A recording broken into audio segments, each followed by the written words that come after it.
This is a time of year so many of us put on that extra weight, but there are a few things that we can do to prevent that from happening.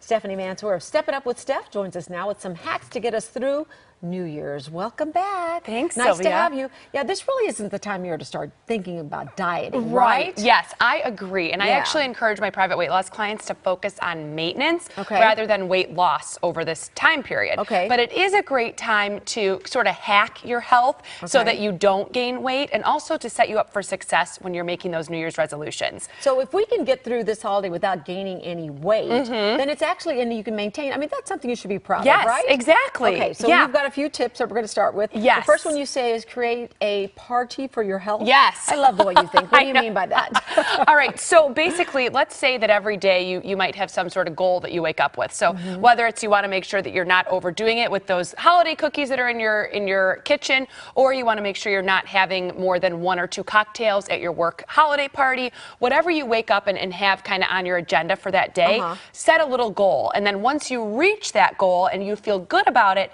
have a little party for yourself. So it could be turning on your favorite music and dancing around your house. I know this sounds a little bit weird, but celebrating these really small wins and creating like a party around the things that you're doing that are successful during the holiday parties is going to help you feel good about yourself. Okay, so I'm getting up in the morning and I'm saying, oh, I've got 3 parties that I'm going to today. So I'm going to set the goals, and then when the night's over, I'm going to come home and say I did it, and I'm going to break out the dance music. You're going to break out the dance music, or you could give yourself a high five, or you could pat yourself on the back. Just do something and really make that a part of your everyday life over the next 10 days for the rest of the year. Okay, now this is a hard thing. How do you say no to your friends? Yes, right? So I love helping my clients say no, because let's say someone's asking you to have, oh, fill up your plate with a little more cookies, or, oh, that one piece of pizza won't kill you. Well, great. But I like to have a blanket statement that you can always go to. So whether that be, oh, I have a sensitive stomach, or, oh, I've been feeling a little bit under the weather, I'm just going to take it slow, or whether you say,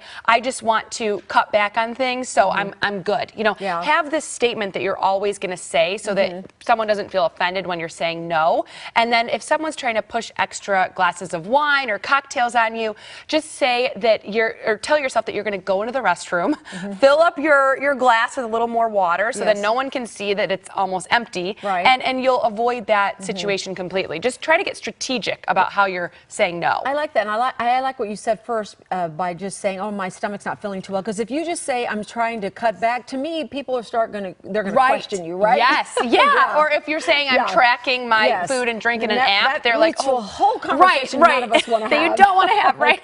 Okay, next you say use holiday happiness to create health goals. Yes. So when we're looking ahead to the new year, it's such a great time to come from a place of abundance when you're making your health goals rather than from a place of lack. So if you're getting ready for a really fun party or time with your family that you're excited for, or maybe you're going to go to the Christkindl market or somewhere that's nice, take 5 minutes before you go to that event and you're excited, you're in a good mood, and then think about how you would feel if one thing in your life was different. And that one thing could become one of your New Year's resolutions. But do this when you're in a positive state and in an excited state, so that resolution or that health goal can come from a place of happiness rather than a place of lack. So if you had one tip that you use yourself during this time of year, what's that? Yeah, I actually reflect on the year. So I use these next, the 2 weeks before the new year to think about how I want to make next year better and how I want to feel next year over the holidays. So I'm kind of like doing a little self-analysis over this time and not beating myself up for eating my favorite treats. Yeah. Very good. Okay, and the website is Step It Up with Steph, right? Yep, that's right. Awesome. That's right. Okay, Merry Christmas. Thank you. Happy New Year. You Hope too. to see you in the new year. Yes. Thanks for coming in. You always have some great tips. Okay, Thanks, Sylvia. All going to watch ourselves carefully now.